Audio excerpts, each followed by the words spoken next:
Hey, welcome back to the Cardsmiths. I'm Max here. And I'm Hal, joining in for the commentary on this Thrones matchup.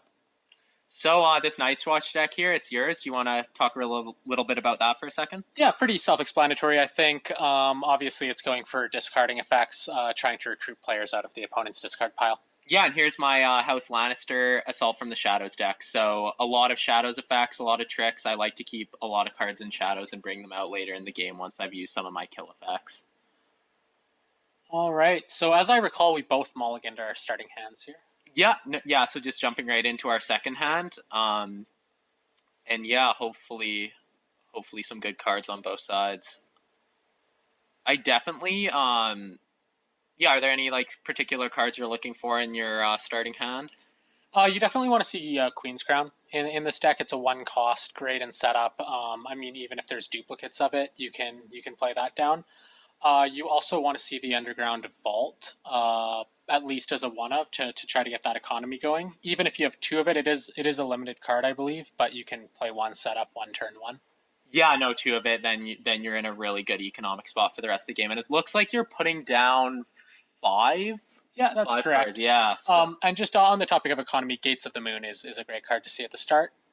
It's only a one-of in this deck, but it's going to ensure those Underground Vaults yeah, are going off to their maximum potential. a nice synergy for those who aren't aware. The Gates of the Moon increasing the gold value on your opponent's plot by one, and the Underground Vaults bringing in more income for you when their plot has five or more gold. So just a nice synergy there. Okay, so we've got a duplicated Three-Finger Hob.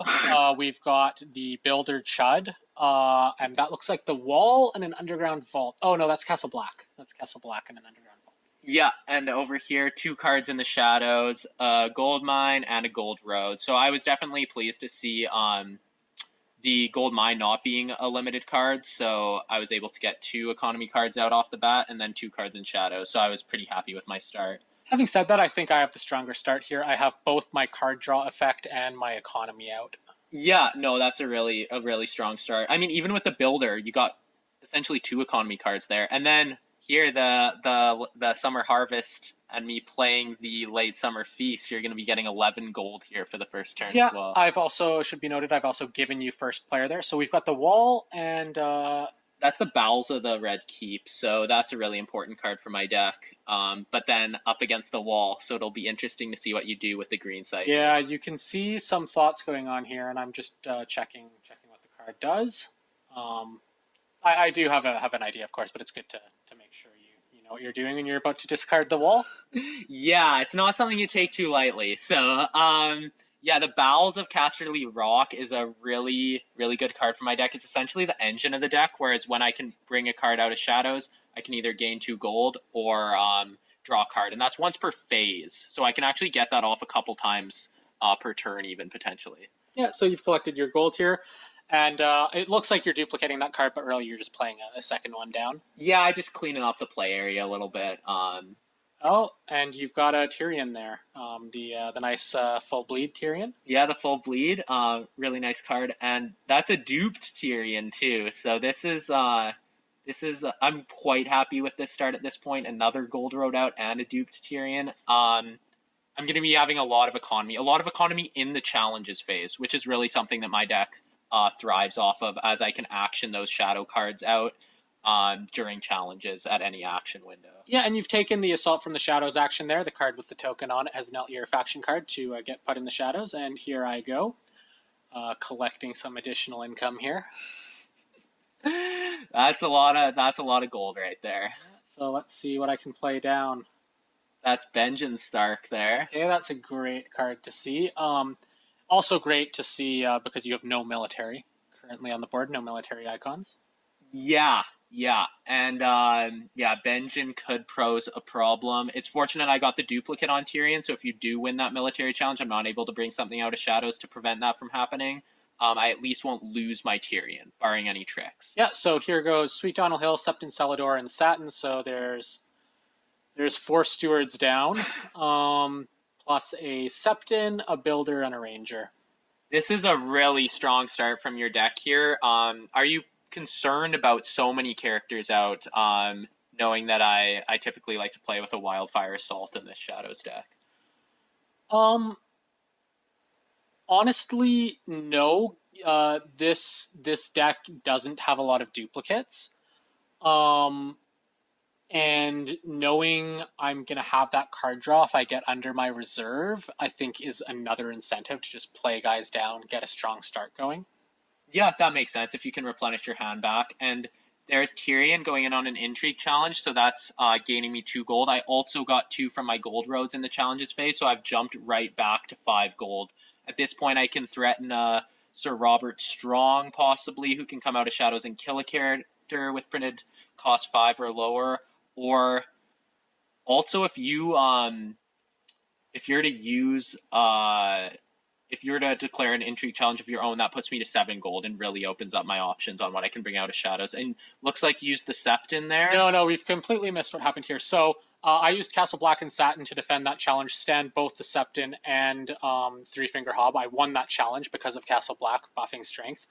I then used the Septon, who was restood, to discard a character from your hand. Jamie went, and now I'm declaring the power challenge here that's looking at present like it's going to go through unopposed. Yeah, the Jamie I actually chose to discard. I had another character in my hand, I'm pretty sure, but I believe it was just someone even more valuable, I felt. So it was actually a choice on the Jamie discard there, I believe. Yeah, and the Septon is a good card in the early game. Unless your opponent is having great card draw, I would say less valuable later on. Yeah, and there's you declaring an intrigue challenge with Sweet Donald Hill, so that's getting me 2 more gold, which was what I was hoping for, because here comes Tywin. Yeah, that's tough. I mean, you might say that's a mistake, but you also have no idea what's in shadows. It could be 4 events. And that said, how many cards do you see? How many cards you had in your hand? Was your hand empty? Well, not if you had another character in it. So yeah, I think I definitely had a.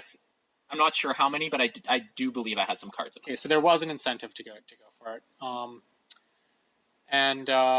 Yeah, this is looking like it's going to go through unopposed now. The gold's there. That made me feel pretty fine sending Benjen in there. Yeah. Seeing me with no gold, at that point, Sir Robert Strong's not a threat. At that point, there's not much I can threaten from shadows at 0 gold, other than a poison coin, which isn't relevant when I'm on the defense here.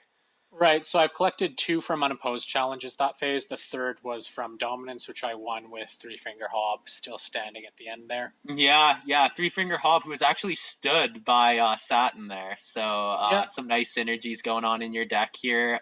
With Castle Black standing the Septon to get rid of Jamie, a lot of standing effects giving you great benefit here off the start. And it looks like we missed the forced reaction on Late Summer Feast when I won that challenge on the defense with Tywin. So this is you just collected your card there from that. Yeah, and now I'm collecting cards from Three Finger Hob.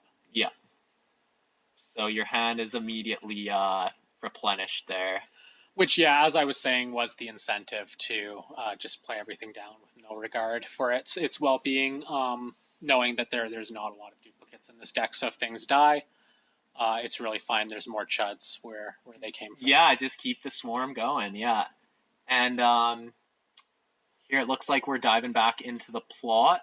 You've selected yours there, and at this point, I have to think I'm thinking Wildfire Assault. I don't want to fall too far behind here off the bat. But you answer with a March to the Wall. So I take the first player to ensure I'm going first and not sacrificing down to 2 or down to 2v1 rather than 3v1. Yeah, March to the Wall, definitely wanting to be the first player there, because should my Wildfire trigger first, as you said, then 3 characters having to sacrifice one of the 3 that you've already kept off the Wildfire is a problem. Okay, so there's a nice exchange of Builder at the Wall for Tyrion. Should be noted, those ones are going into the discard pile. Yeah. So I'm choosing to kill the Steward at the Wall to satisfy your Wildfire, and now it looks like I'm thinking about which other 2 need to go. Yeah, because the Wildfire Assaults cannot be saved, I have to think, also just because of how good he is, I have to think you're keeping the Three Finger Hob here. Yeah, you can see me touching him as one that's being kept. There goes Sweet Donald Hill. A good card, but not at the on the level of the other 4, I would say. Yeah, I agree with that. I think that's a clear choice. At this point, I'm thinking So you go with Benjin to be able to mix back into the deck and get the 2 power. So I think that's a good choice on Benjin there with how much gold your deck's able to get typically too. So Yeah, well, the thing here is I have no military icon down now, but given the amount of cards in my hand, you'd have to think there's another military icon there. yeah, and I was thinking about this when I was deciding whether to keep the Tywin or Tyrion, because Tyrion can potentially net me 4 gold a turn as opposed to Tywin 2. I was actually considering Tyrion, but it was the presence of Benjen there that Yeah, the fact that you had to make helped the decision deter first. that. Yeah. So then once you saw that I'd made that choice and kept Tywin, I think the Benjen makes even more sense, and that's Sir Robert Strong leaving the top of my deck there. Okay, So yeah, certainly a better card than Maester Melon. Maester Melon's a good card, but I was pretty upset to see that.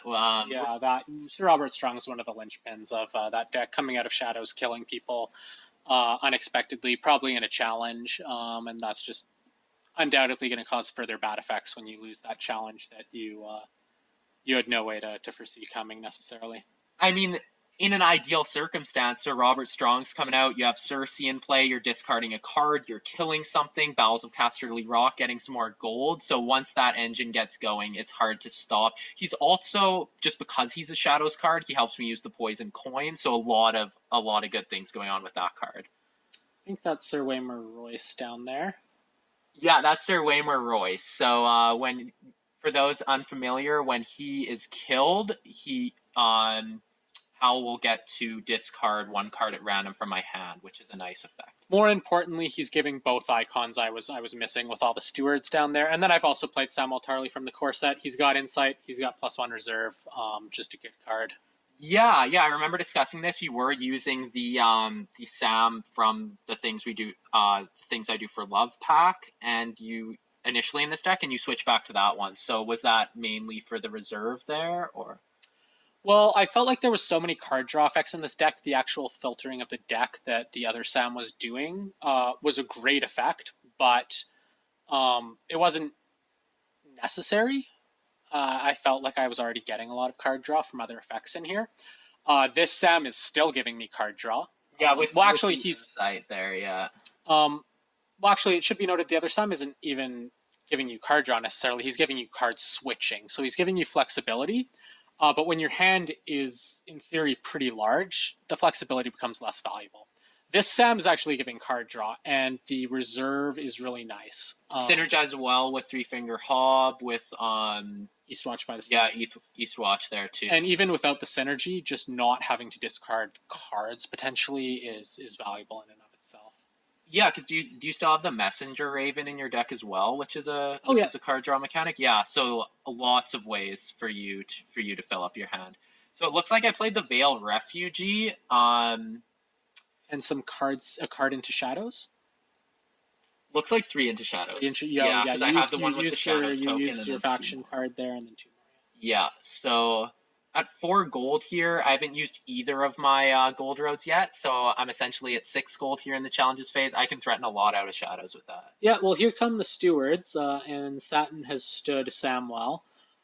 So if you don't want to lose a card from your hand, which I assume you probably have 1 or 2 left at this point. I have 1 in my hand right now, okay. And that's it is the Clever Feint, which I can kneel my faction card to return any number of shadow cards of my choice back to shadows. So Tywin has been forced to defend this. The Veil Refugee wouldn't have stopped that. Yeah. No, I needed to win that. So he's getting renown off this, but it is nice to see him kneeling there. Yeah, no, I felt like that card was valuable. I didn't want to lose it, so I figured I was getting the renown as well, and I was preventing you a card draw from Sam's Insight. So I think there was a lot of reasons to block that, but yeah, like you said, now he can't be used in a military challenge in my challenges phase. So yeah, so here comes my military challenge, seeing that I'm going to win that unless something comes into play. Yeah, so which it looks like you're doing. Yeah, and I think actually at this point, I believe I'm deciding between Sir Robert Strong and a Catspaw to deal with Waymar Royce, and I go with the Catspaw because I don't want to lose the card from my hand if Robert Strong were to kill him. So you're gonna have to pay 3 here to return him to my hand. I could have killed Satin and then just defended and won that challenge with Sir Robert Strong, but I don't necessarily want to use him on Satin. No, that you don't want to be killing the 2-cost character if there's a better target out there. Yeah, and now at this point, I believe you've used the Septon. You've triggered the Septon because I don't have a character in my You hand. I've have to actually show had to me show you. the hand. So now Yeah, you've to ensure you're not cheating at the tournament. and like I mean at this point, especially when you see me block that intrigue challenge with You know it's a good Tywin, you card. know that this is obviously a valuable card. Yeah. So I've satisfied claim on your military challenge there with Three Finger Hop, and it looks like you've taken your unopposed from that. Yeah, so when the Veil Refugee is winning military challenges for you, it's definitely doing more than you've paid for, which is 0. So that's nice to see. Yeah, it's worth noting. It's not the worst thing for you to have one on your faction card now, because now it means there's more value to a power challenge than an unopposed. Yeah, I've noticed with my Shadows deck, typically I won't have any power on that faction card early in the game, especially when most of my cards are in Shadows, and then there's times where you can do a power challenge and potentially not get anything other than unopposed out of it. So, yeah, if you're able to get that power back, it actually could help you in that way. I'm discarding these. Looks like I'm over my reserve. Yeah, so we actually we tied on the dominance 2-2 because I had the cat spa and a gold, and then you had Sam, I believe. So we missed the Veil Refugee, but I'm pretty sure we catch that. Um, I'm pretty sure we catch that right away. Yeah, and you know my hands. Yeah, here we go. You know my hands got to be good when you see the rat cook going into the discard pile when there's 3 stewards out. I think what my logic here was is that there's actually no compelling target. I mean, you can take the cat's paw, but it's got a strength of 1. The cat spot's really all about its reaction when you play it, and I just want to note the art on that rat cook card from the moment we got that pack. Really, really cool card there. And you've barred the gates. Yeah. So with 5 cards in Shadows, and potentially more added on my turn, I think that's a strong play there. Now, what I will say about the rat cook is I think the downside of the card is you need to go heavy on the stewards, and the stewards tend to be mono icon intrigue cards.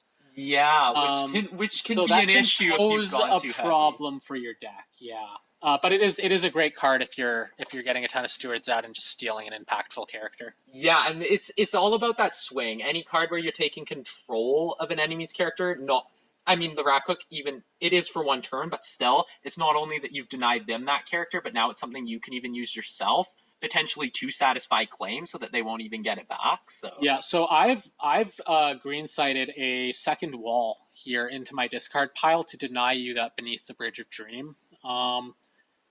I've seen that go off too many times where it's just returned your high gold, limit 1 of plots to your plot pile, and there's really not a lot you can do when there's 2 Gathering Storms, 2 Loan from the Iron Banks, so forth.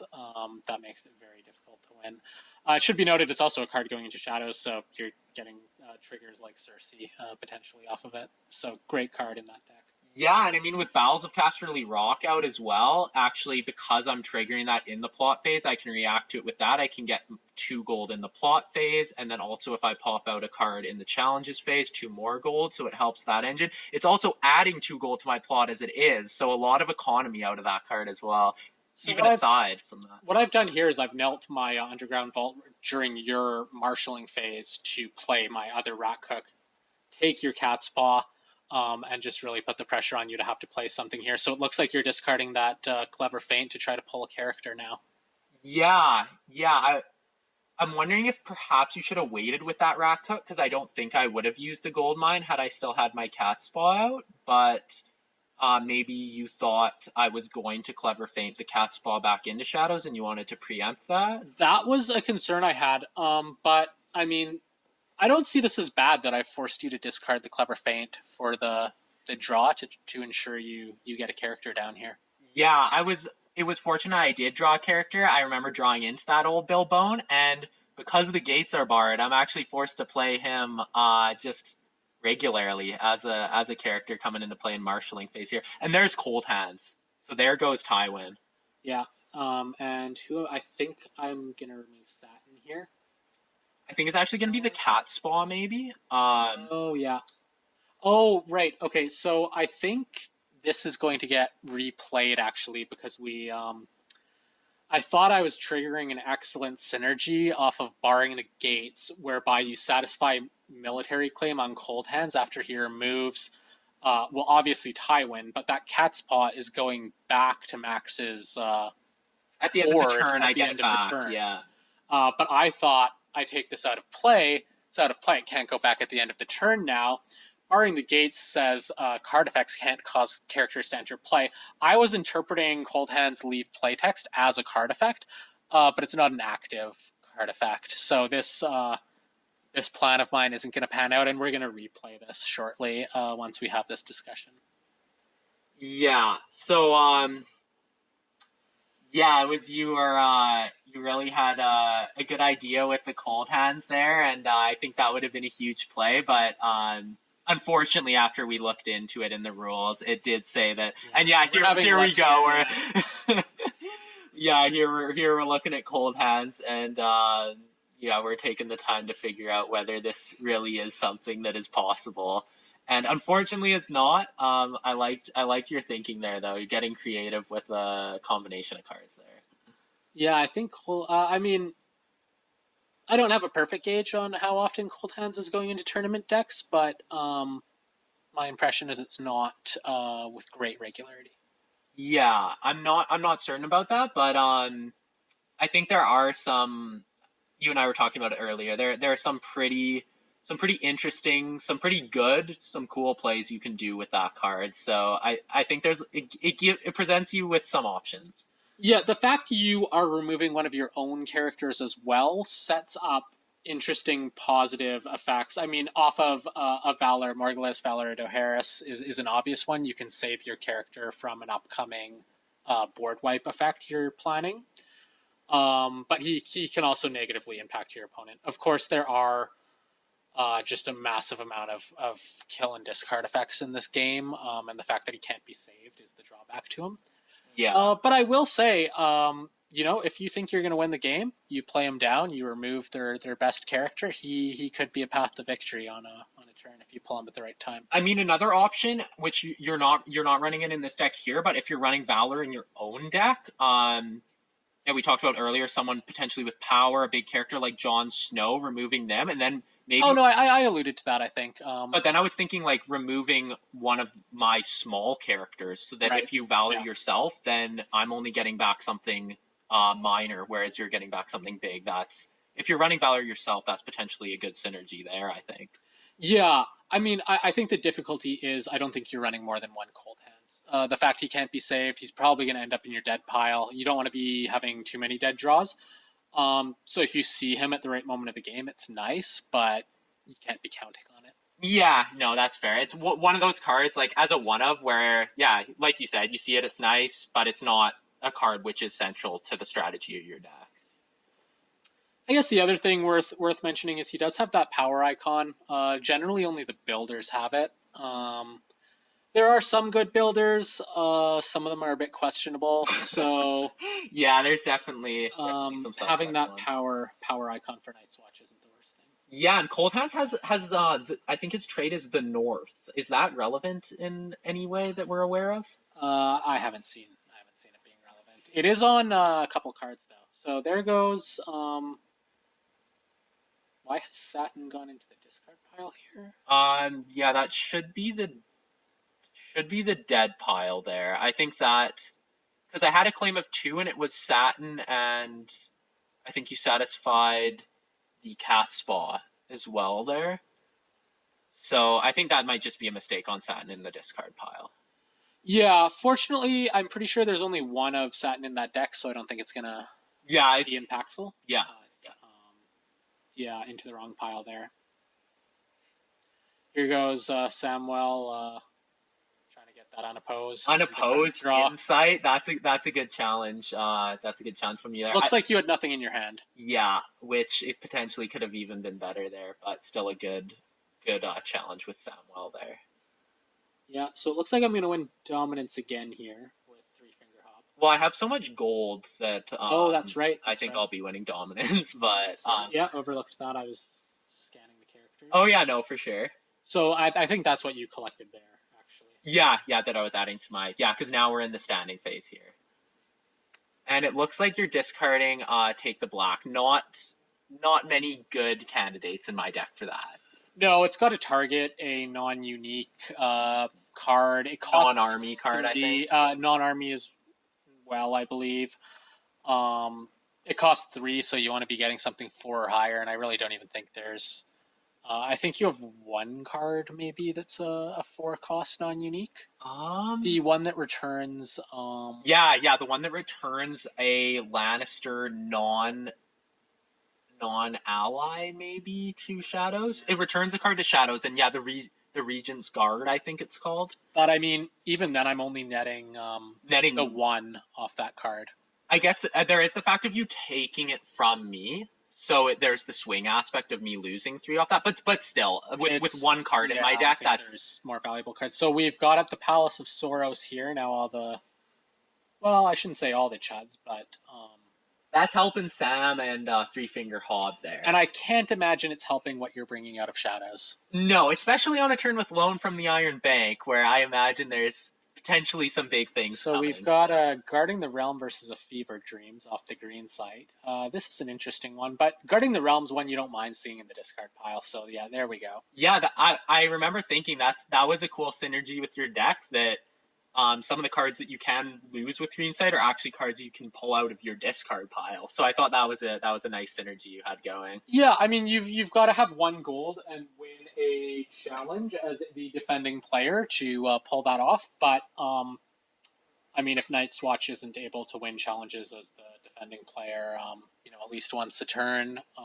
The walls in this deck as well. We've got Castle Blackdown. It's something you'd hope you'd be able to do. If you're not able to do that, you're probably going to lose the game, so it doesn't matter. Yeah, exactly. If you're not able to be winning some of those, you're probably already getting behind. So yeah, so there goes Pycelle. So you've got insight down now. Yeah, Battle of the Maesters here. Samwell and Pycelle both out. Well, Samwell's. I don't think that Samwell's Maester traded. He's just a steward. Oh, okay.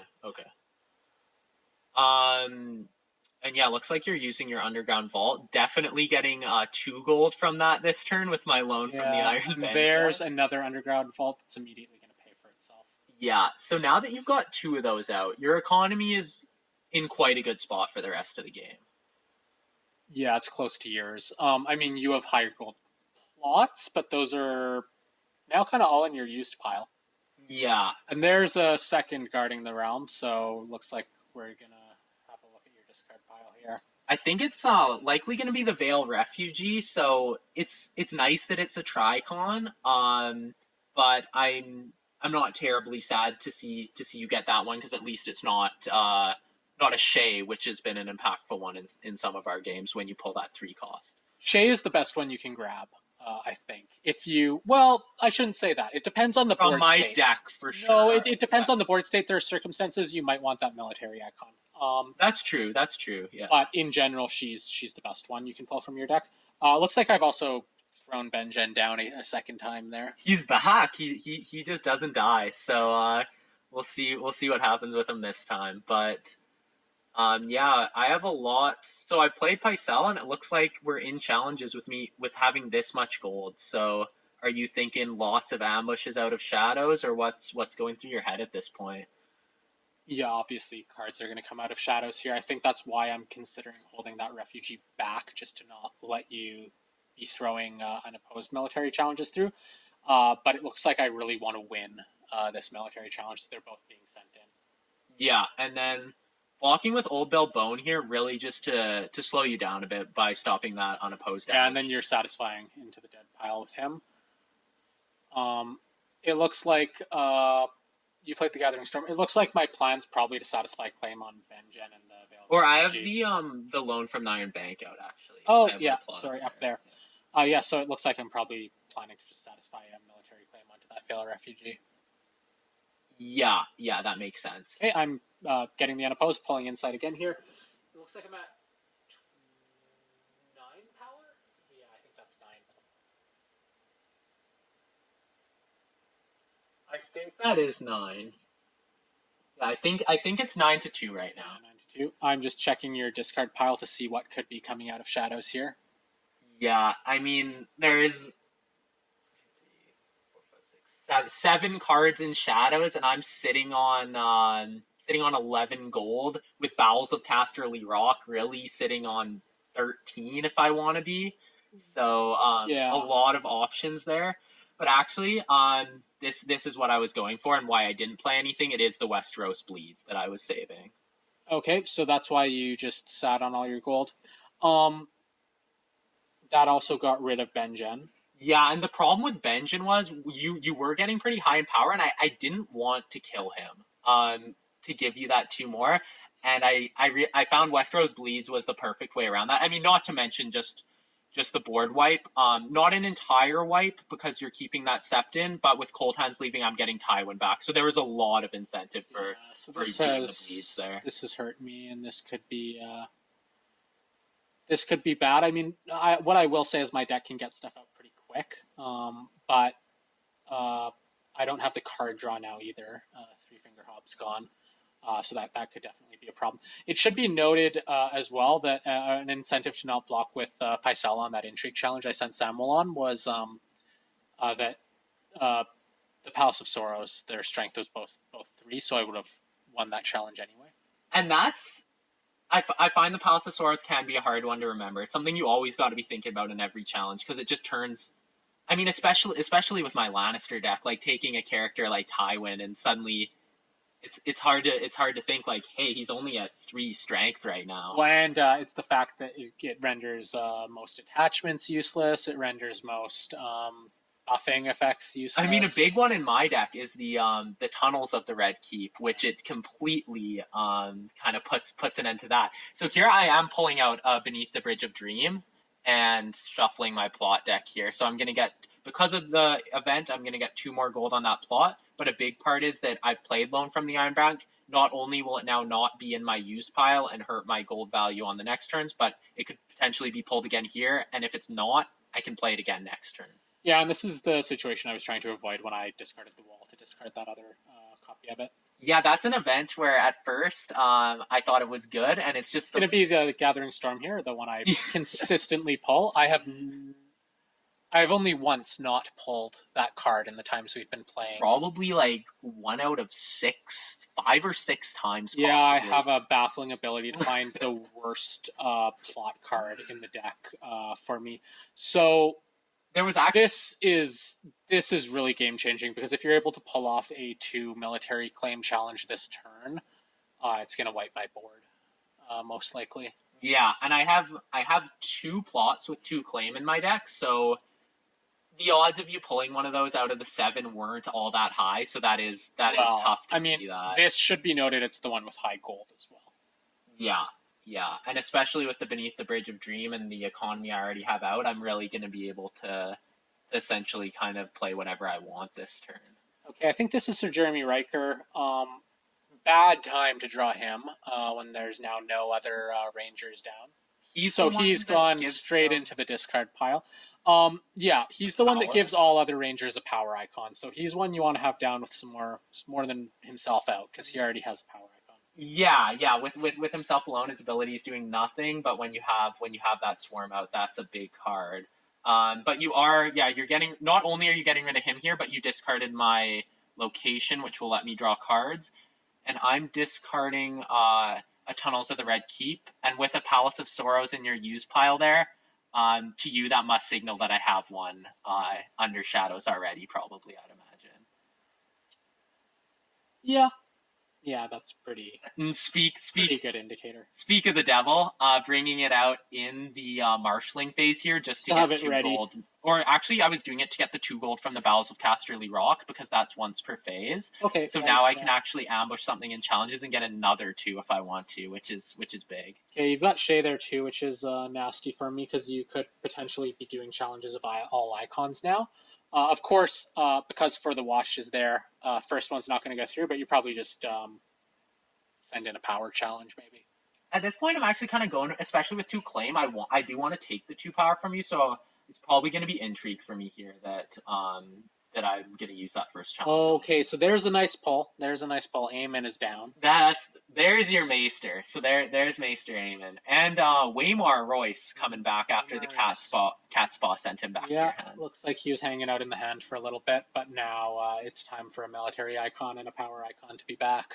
Yeah, no, I'm sure you weren't sad to get him back out there. And then so that's the plus. You just straight up played that one, so just for the +1 reserve, I think. Yeah, I didn't have the gold to play it into shadows. I foresaw that it, maybe you're gonna declare an intrigue challenge here.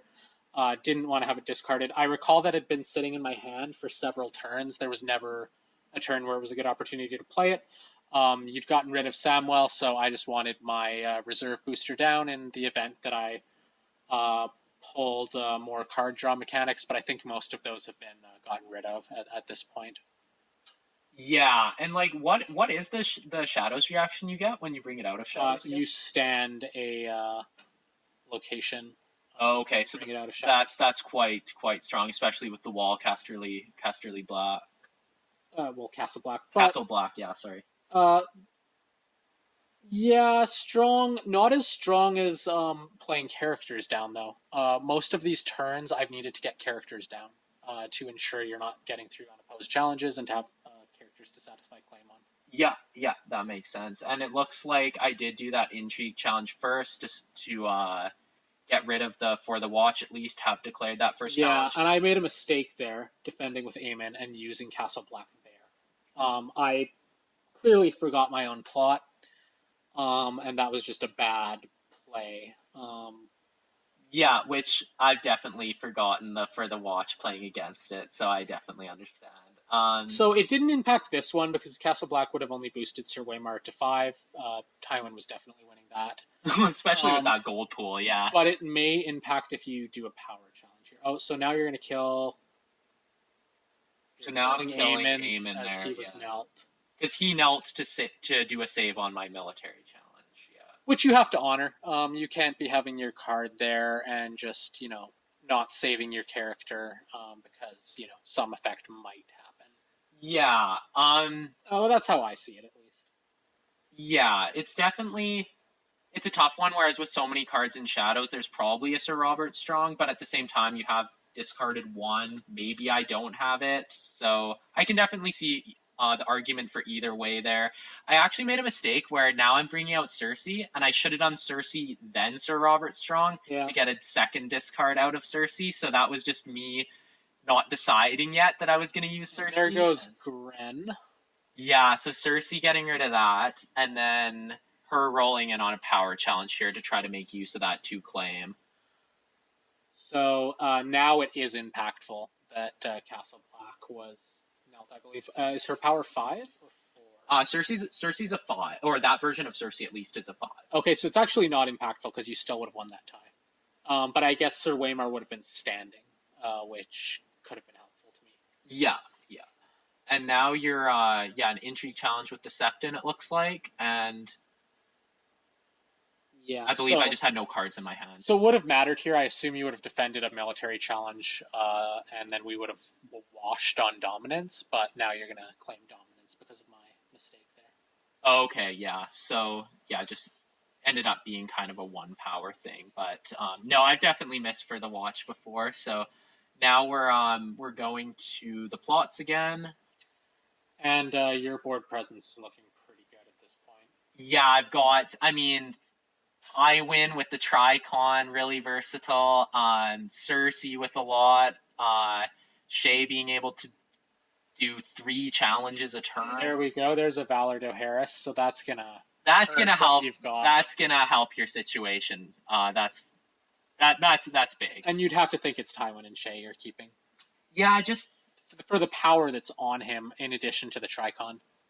Tywin and Shay is kind of the perfect combination too, because Shay can actually, because her ability is twice per turn, so she can actually be a part of 3 challenges. Which, for those who aren't aware, Shay, you can spend 1 gold as an action. You can spend a gold to stand her back up, so you can essentially use her in a lot of challenges. There goes Gates of the Moon to get rid of your duplicate of Tywin. I mean, if you duplicate Tywin, I think it's game over. So that had to happen. It should be noted my economy's decent at this point as well. Yeah. You played so Valardo Harris. Being a 4 gold, you're actually not going to have much this turn because I played a 3 gold, so you're only going to get 1 gold from each of your underground vaults. So I think you're going to be at 6 this turn. Yes, but it was well. I mean, my hand's gotten kind of whittled down at this point. I think so. 6 might still just be enough to play what you have. Yeah. On top of that, a duplicate going on Tywin would have been game over. I think. Yeah, no, you can't. I mean, yeah, with especially with 3 power on him, you're kind of hoping to find a way to get rid of him. And yeah, it looks like the cat's ball coming out in my marshalling again, and just to return the Sept into your hand. I just picked him because he cost more than Waymar. Waymar you could play back down more easily. Now I'm thinking maybe you can only even get one more character out here. So I think that was my thought process behind that. So I'm playing my last underground vault and going to 5 gold with it. So it's not paying for itself. It's only paying for half itself. And there's the wall. Which definitely And not really what you want to see at this stage of the game. no, and you're definitely getting an intrigue challenge through unopposed here. It would seem now. Yeah, all it'll even have to be is that cat spot can just go right through. So yeah, at this point, just looking to get that intrigue challenge through first, likely to flush out your hand in case there's any tricks, and then wanting to get my power through and my military through with Tywin unopposed and renown, possibly if you block my power challenge. Yeah, so you're claiming the unopposed here. There goes my hand with the 2 claim. There's a dollar set and something else. I don't think it really matters. Oh, it would have been the Sept and Celador. Yeah, that was the Sept in there. So now I'm going in with Shay on a power challenge because I have 2 claim. If I'm to win this challenge, that'll put me to 13 power. Yeah, there goes the wall. So that was that was from the intrigue challenge. Yeah, and here, with the Tunnels of the Red Keep out, it's just going to be a matter of using that to win this power challenge against Sir Waymar, even with Castle Black. So triggering the tunnels there to increase Shay's strength by 4, which will be just enough to beat Sir Waymar in a 6-6 strength challenge there. Yeah, nothing I can do about that. And because of the 2 claim on early frost, this is now going to put me to 13 power. So it's just a matter of sending in Tywin on a military challenge, getting the renown off of that, and it won't be unopposed because Sir Waymar was standing. You could have blocked, but it will actually be the dominance then that I win the game. So that's just you recognizing that there, and we're wrapping up the game. Yeah, nothing I could do in that situation. Good game. I think the Westeros Bleeds was what determined it. Yeah, I think that was a huge moment in the game. You had a great board presence, good economy, quite a bit of power too. I believe you were at 9 when the Westeros Bleeds hit. So that was just a huge moment in the game, which really swung it, especially with me getting my Tywin back. Yeah, it should be noted that my deck does have an answer to that in the form of the Narrow Escape, but I just didn't have it in hand at that point. And when it's a 2 of, you can't be too upset about that. Yeah, no, it's unfortunate for you that you weren't able to find that card this game, but whereas I got my Westeros Bleeds. So a huge moment in the game, but well played nonetheless. Yeah, hope you guys all enjoyed watching, and until next time. Yeah, thanks for watching.